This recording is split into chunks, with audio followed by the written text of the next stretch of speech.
Hello, welcome everyone back to the Apocrypha Apocalypse and to our series on Flavius Josephus and the Gestapian, where he supposedly gives a canon of scripture. This is a very important data point within canonical studies because if he is giving a canonical list, it is the earliest known such thing to exist, and it's also from a Jewish perspective. Problem is the canonical interpretation of Josephus, I believe, is flawed. It doesn't really take into account his overall arguments and so on. And so what we're doing is slowly but surely we're dismantling and showing the problems of how this interpretation came about, how it was promoted. And in the last couple of videos, we talked about canonical framing. That is, where interpreters, translators have inserted words so as to make it seem as if Josephus is giving a canon when he really isn't.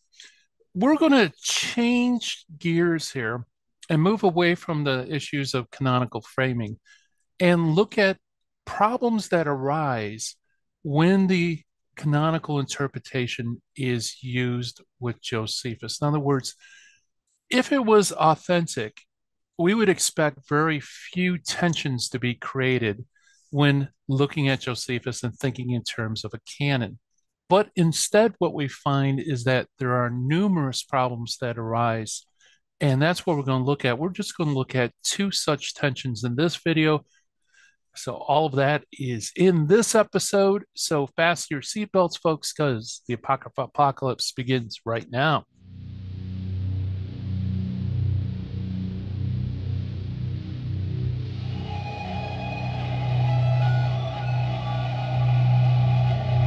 So what you find both on the popular level and in academic work is the constant assertion that Josephus gives us a canon that's identical to the Rabbinic and Protestant Old Testament. And it's interesting that they assert these things with such confidence because, as we've seen in previous videos, although he does specify 22 books, he doesn't identify individual titles of those books, which is one of the things you would do, I think, if you're doing a canon. And also, he doesn't use any discernible canonical divisions or scriptural divisions. And that's what we looked at last episode. So the question is, well, how can scholars be so confident that Josephus is enumerating the exact same contents as the rabbinic canon? Scholars anachronistically read older data when the rabbinic canon was coming into shape and focus and read it back anachronistically into Josephus in the first century. And this is not my opinion. This is something that has been seen in the scholarship. For example, Lee McDonald, one of the foremost scholars in the area of canonics, when commenting on Sid Lyman's identification of Josephus's enumeration as being identical to the rabbinic canon, Lee McDonald says this, quote, Lehman clearly works backwards in anachronistic fashion from the closed collection first identified in the second century, that's the second Christian century. His conclusions are not based on Josephus's writings, but are drawn from later witnesses to the biblical canon when such matters were of more interest to both Judaism and the early Christian church.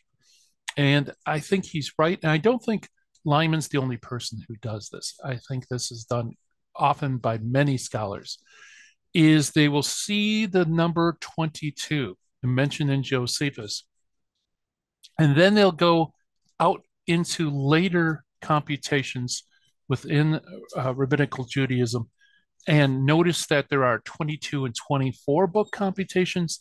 They'll take these later computations and assume, or rather force, that canon into Josephus's words.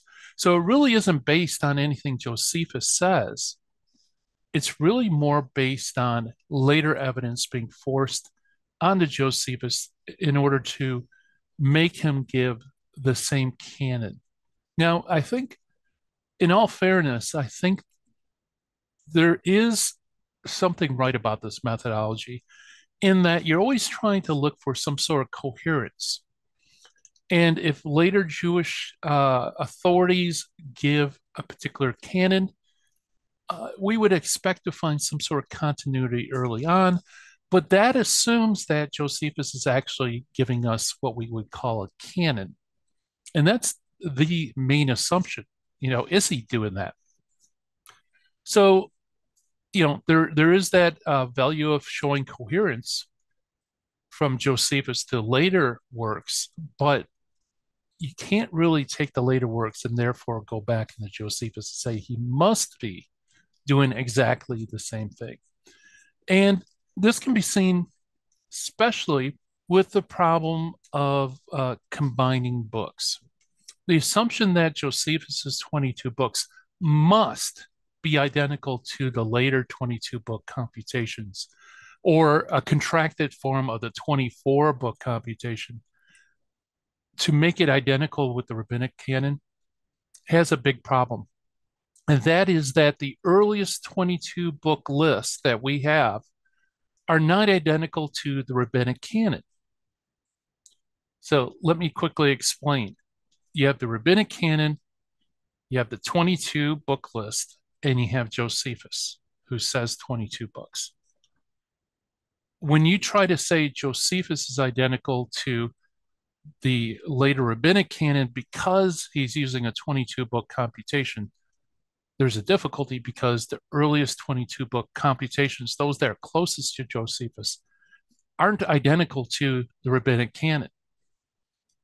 Indeed, the earliest 22 book computations come to us through Melito of Sardis in Eusebius's Church History 426, Gregory of Nazianzus in Carmen Dogmatica 1:1, which is Carmen 12, and Athanasius of Alexandria. They either omit or they place as dubious the Book of Esther. And they also have other odd things too. For example, Gregory omits Lamentations, possibly combining it with Jeremiah. And Athanasius includes Lamentations, but also Baruch and the Epistle of Jeremiah, which is all counted as one book. So these books are not identical to the Rabbinic Bible that we have today. So how do you resolve this tension? Well, the most common way to do that is to claim that Josephus is combining books together to come to a 22 book computation. The problem is which ones? Which books is he combining or not? It's commonly proposed that he's combining Ruth with Judges and Lamentations with Jeremiah in order to come up with this number. And some people, for example, Sid Lyman, gives some evidence to that, in that he looks at Josephus's work on Antiquity of the Jews, and he notes that Josephus places the narrative of Ruth after the death of Samuel, and this is in Antiquities 5, 318 and following. And he also has Jeremiah with Lamentations. They're both mentioned together in Antiquities 10, 78, 79. So Lyman concludes, therefore, he must have combined books. But there's a difficulty here because at best, all this shows is Josephus's book order. It doesn't necessarily show that he therefore combined these books and counted them as one book. So it could point to that, but it certainly doesn't prove that he's combining any books. Some of the early 22 book lists don't count Ruth and Judges as one book. They count them as two separate books. And this raises yet another tension or another problem for the canonical interpretation.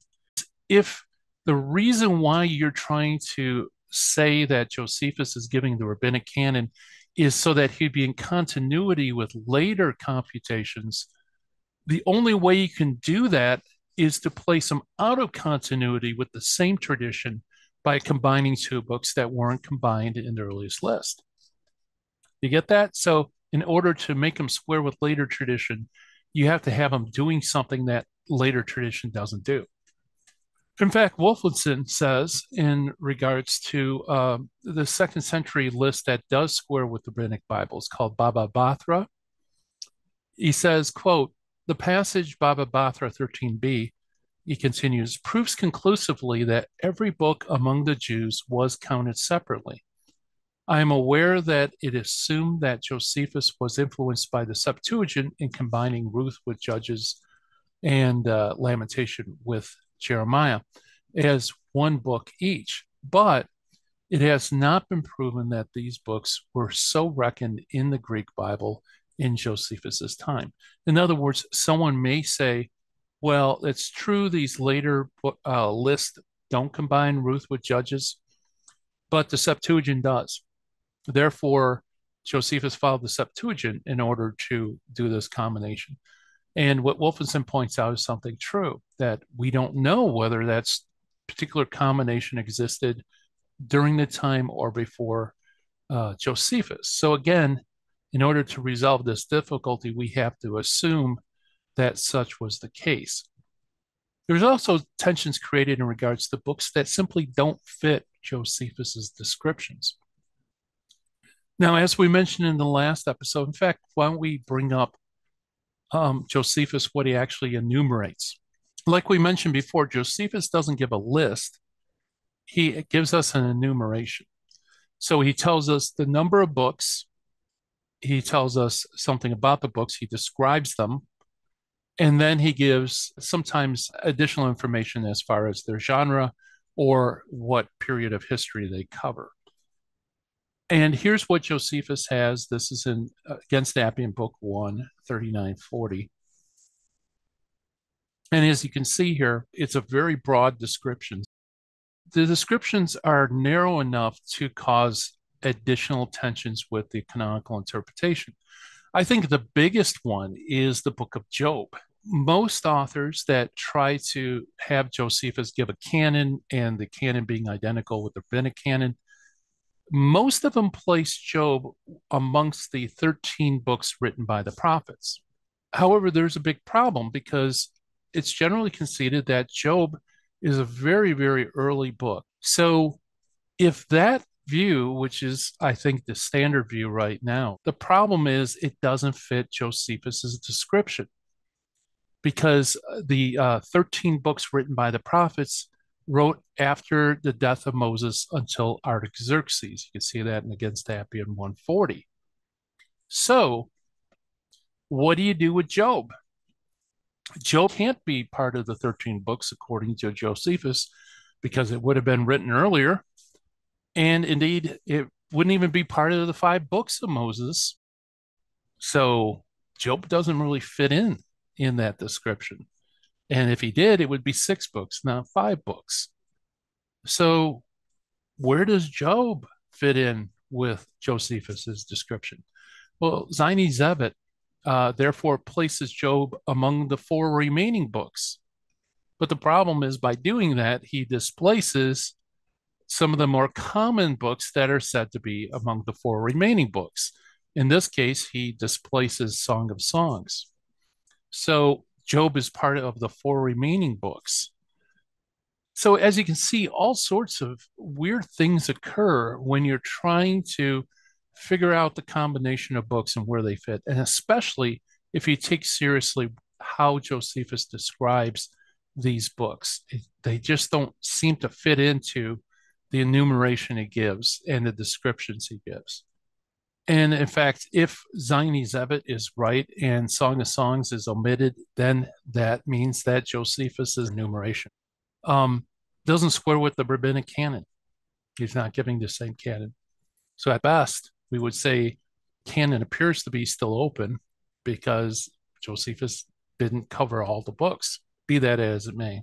It appears that no matter what one does with Josephus's enumeration, he's out of continuity with the earliest evidence, which undermines the continuity of thought of the anachronistic approach, which is attempting to understand Josephus in light of later evidence.